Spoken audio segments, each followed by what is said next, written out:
This is going to be a training on illustration support. We have a client here that is, an agent that is sending over a scenario that they would like to have run for an IUL. So I'm just going to walk through this and the information that I'm seeing, and then where we can find and run quotes. So blah, blah, blah, the initial stuff. What they're really looking at is they're both 53 years old. Husband is retired police officer and Navy man with perfect health. Wife is in good health, but a little overweight, and she has MS that she has had since childhood with little to no symptoms other than fatigue. So stopping right there, the wife is going to be a little hard to get insured. We'd have to do a little bit of digging on underwriting stuff, but we can find that out. We'll look for that in a little bit. So right now they have $300,000 in a pre-tax deferred comp. He's receiving currently $1,300 monthly from it. They are also receiving a lump sum from California State for about $50,000, which is after tax money. The question on the table is, can we do better by putting the whole $300,000 in 5 to 7 payments into an IUL and have him still take a current income stream off of it? Or what would we get by putting an IUL? What would that yield? So she said they could put half the money into something each month.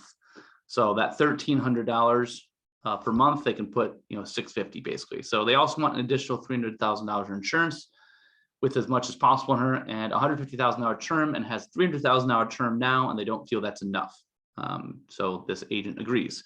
They also want to open up 2 accounts, adult kids, for 20 and 25. So she's thinking IUL, like putting like a $50,000 lump sum in, and then $600 a month. With her as a rider, she can get something like LTC and adding 2 term riders for both on separate small IULs for the kids. Or whole life showing cash value income at age 60. So she's got some ideas. We need to run some scenarios. So we have 2 things going on here. Number one is we have the base death benefit insurance. The client wants more insurance. That's one scenario that we have to run. We're going to see if we can do it through running a permanent life insurance plan, an IUL, and seeing what income is going to be produced from that. So we'll have to work around some, as she says at the bottom, show me the magic. So we'll see if we can pull some magic. This one's going to be a little tough because of the small time horizon that they have. So let's jump over to WinFlex. So go to 3Mark, go to WinFlex, and this agent we're going to be running AIG Partners Group because this is the carrier contract that the agent has. And it's going to be a good fit for this. We can definitely do some, after we figure out the scenarios to see if it's even possible, then we can run it with other places or ask them. So AIG Partners Group, I'm going to run the max accumulator. I'm going to run this for the for the maximally funding part first, and then we're going to switch over to doing the just the death benefit. If the death benefit that gets spit out for the husband, because this is who we're going to put we're going to put it on the husband initially. So they're both 53, but with the wife having MS, she's probably going to get rated, and she may even get a decline. So that's probably not going to be a good fit for an IUL. We're going to put it on the husband is going to make a lot more sense.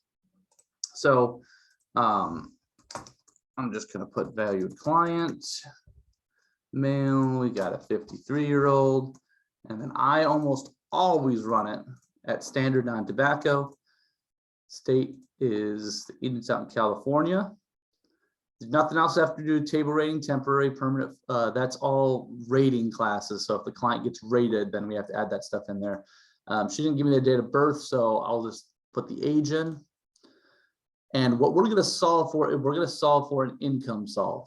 So we want minimum face, meaning it's going to be the minimum death benefit amount And then we got to figure out what this is going to look like for us to dump in a certain amount of money. So let's first take the example that we have. There's a few pieces that are potentially missing. So I'm just going to run some scenarios and then pass it off and ask some questions. But for example, I know they want to take current income from the IUL. That's going to be very difficult to do. What's probably going to happen is that 300,000, a portion of it should be left so that they can continue to take that $1,300 a month. So let's see what $1,300, and I'm doing very basic math. So I know there's tax stuff and things like that. But 1,300 a month times 12 times 7. So to get to age 60 with that current pool of money, $109,200 needs to stay in there. So for super easy math, I'm just going to say we have 190 to play with. And with IULs, we don't want to do so I know the agent suggested a 50,000 dump in year one. That's going to be very difficult because when you do an IUL, if I put $50,000 in here in year one, what it's going to do is it's going to raise what's called the modified endowment contract, the limit what it's going to do is raise the death benefit so that it can hold that amount of money in year one. So what we actually want to do is I'm going to take $190,000 right now, and I'm going to do a 7 pay. So that would be $27,142 per year. So let's see, 1 through 6, because the count first year. So 1, 2, 3, 4, 5, 6, 7. Let's see. Actually, I think it should be this. I apologize. So let's see, 27,142. And then we are going to put this at 0 because they're going to stop funding it after that. Now they are saying that half of that $1,300 could go towards this as well, but I'm going to leave that money out because that 650, we could be using it for something else, like funding the other life insurance for her, or funding the kids' plans as well. So we're going to leave 27,142, and we're going to see what that's going to spit out. I usually do 50% in blend and 50% in PIMCO, and we're going to run it at 5.25. Sometimes I even run it at 5. I'm going to do it a little bump. The highest I usually run it is 5.5. That will give a under promise over deliver concept. And then we're going to run disbursements, and we're going to see what happens at age 60. Run it for 25 years. I'm doing this very basically, so make sure it's always on participating loan, and then borrow from policy. That should be how it does. Now this is going to, because I have it for the income solve, it's doing a lot of this for me. So it's going to switch from option A, which is level death benefit, to it's going to switch from level B, which is increasing death benefit, to option A, which is a level death benefit at the appropriate age when they stop funding it.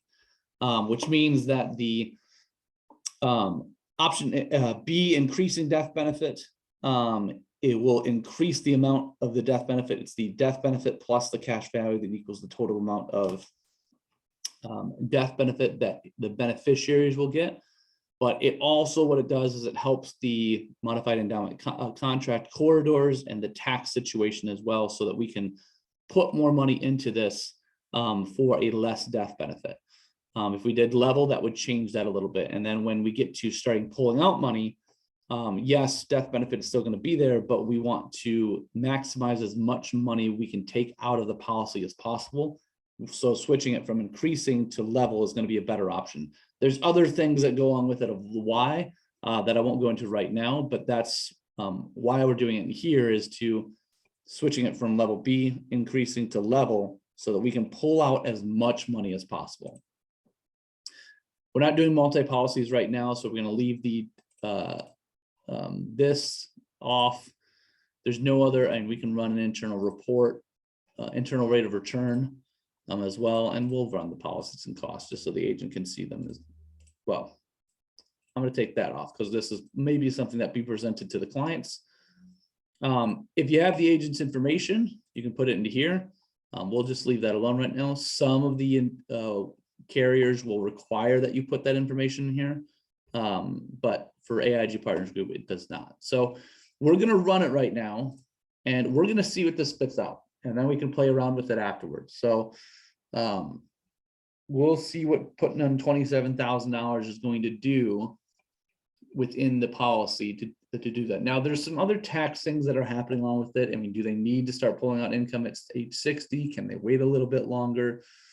So initial death benefit, so is 328,000. So that's the minimum for this, which is really great. That takes care of the husband's insurance needs. So if this is something, a plan that works out, then the husband won't need any additional insurance. All right, so let's see if this even works. So at age 60,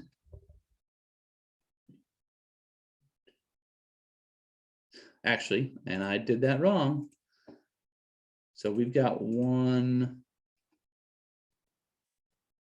Let's see. So what I just did is I counted that, how much income. So 1, 2, 3, 4, 5, 6. So really,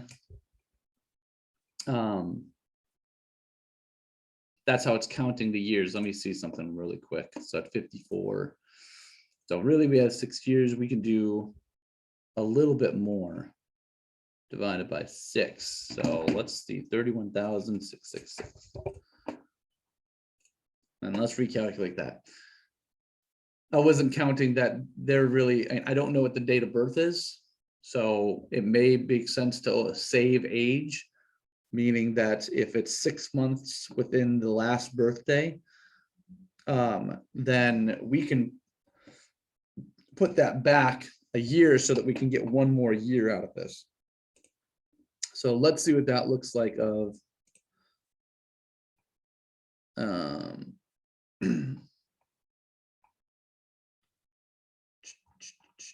okay.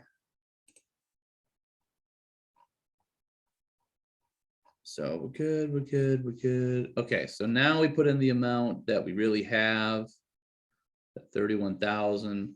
All I did is divide that by 6. And we're like really close of getting the same amount of money that they're pulling out right now, but it's tax-free and they get a death benefit. So I don't know if we need what else they need the money for, but we're going to run this illustration. I'm going to keep this as a potential illustration that this agent could use, and see what else we can do, because 12,539, that's basically about $1,044 a month. But this is tax-free, and we're going on, I did it for 25 years. So the amount of money that they pull out total is 313,000. That's, I don't know exactly what the percent increase is, but 190, we used $190,000. And they're being able to pull out $313,000 while getting a death benefit at the same time. So there's some nice math that goes along with it. This is not a bad illustration. We're going to leave it up to the advisor of what they're, or the agent of what they actually want to do, and some of the other things that they're working. But this would be I would consider this to be a successful illustration for what the agent is looking for that specific scenario. It still has allowed the client to pull out that $1,300 a month because we took out that 110 for between 53 and 60. It also allows the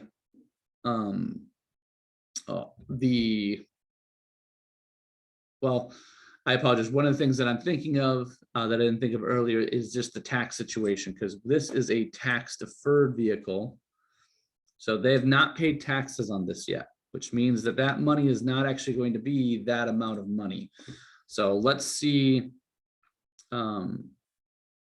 We will have to probably go back in here, and instead of it being 3166, it's probably going to be a little bit less. So let's see what that is.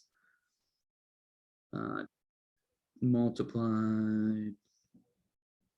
Let's see. Let's assume their income rate is 25%.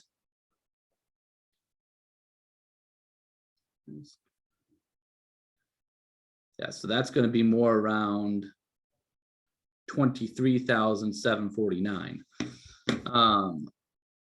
So we got to change this up, and then in the scenario,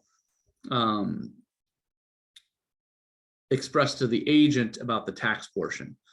Now, there may be some other things that they're doing of where they're taking the taxes out or something like that.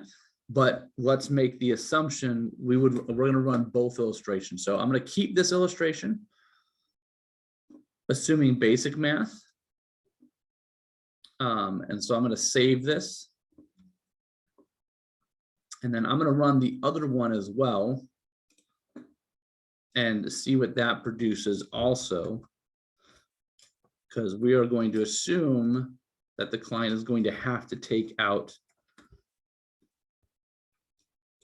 taxes. So let's see, and I'm going to make this minus 20. I'll make it 20%. So 25, 332. Okay, so let's run that and see what that comes up with. And this is going to be a dialogue. So we're going to run these illustrations. We're going to get them over to the agent so that the agent has them. But then we're going to have a conversation with the agent about what they're actually looking for. Is this illustration that we created sufficient for what they're looking for? And so this is like I said, we're just running the IUL stuff right now. So like I said, with that, putting that at 25,000, that changes this a little bit. Doesn't look as great, but there's lots of different scenarios we can run with this as well. And this at least gives the agent the baseline. So we have two illustrations on that side for maximally funding the policy with the pool of money. And then the other piece that we're going to address is, so if this illustration works out, there's the $300,000 of insurance on him. This would have living benefits as well. This would be able to apply a supplement retirement income. They can still use the $1,300. So it checks off all the boxes of the illustration that they want. So that's what we're going to send over. The other one on the wife, they want more income, or they want more death benefit. MS is going to be rough. We have to know more information so that we get a good idea. So what I'm going to send over is a questionnaire. So let's see. I'm going to go back to 3Mark's website, and I'm going to go under underwriting and impaired risks. So I know that there's something out there for MS, for multiple sclerosis. So impairment niches. Ooh. And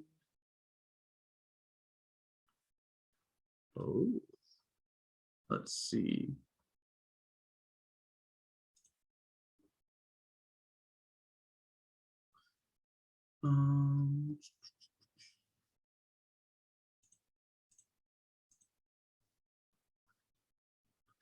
That's interesting. So there's some things that have changed with the website. So there was something that I was looking for.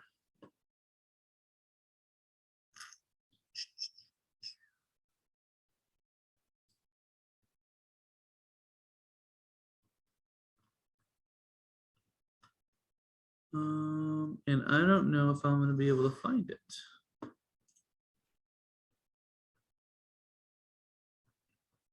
So there's a form that they used to have on multiple sclerosis of the information. So what I'm going to do instead is I'll do this a little bit different way. So I'm going to log into X-Ray, which is a third-party underwriting tool. It's going to search databases. And this time they need a date of birth, so I'm going to make one up since I don't have it right now. Let's see. So born in 1969, since he's 53 years old. 1969, permanent. We're looking for permanent product, or excuse me, we're probably looking for term right now. And I'm going to say we're looking for, 400. Let's make it 500,000. So I don't know, like I don't have height and weight, so I can't fill out that piece. I don't have any of that. And that's what I'm looking for. So multiple sclerosis. So these are the questions that I need to ask. I need to know date of diagnosis. I need to know condition degree. I need to know attacks per year. So, I mean, if I'm going to assume a couple things, but this would be the information that I am looking at. So attacks per year, last attack date.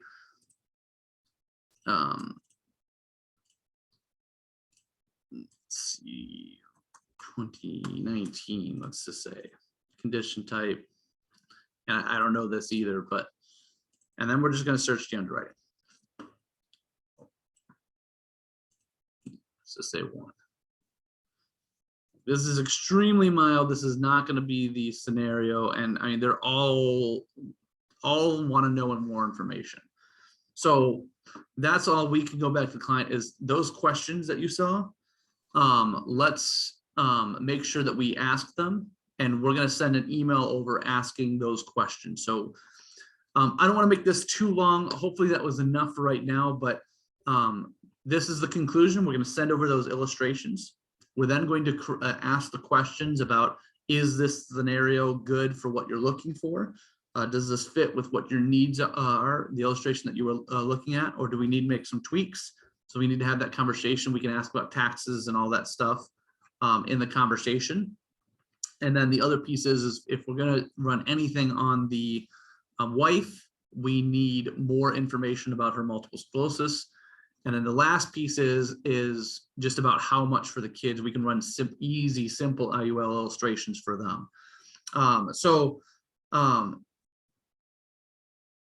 That is the kind of the beginning of this conversation. We'll send that email over and we'll start a dialogue and we'll go from there. But hopefully this is useful. Everyone have a great day. And if you have any questions, touch base with myself or your BDA or the Praxis team, and we'll go from there. Thanks.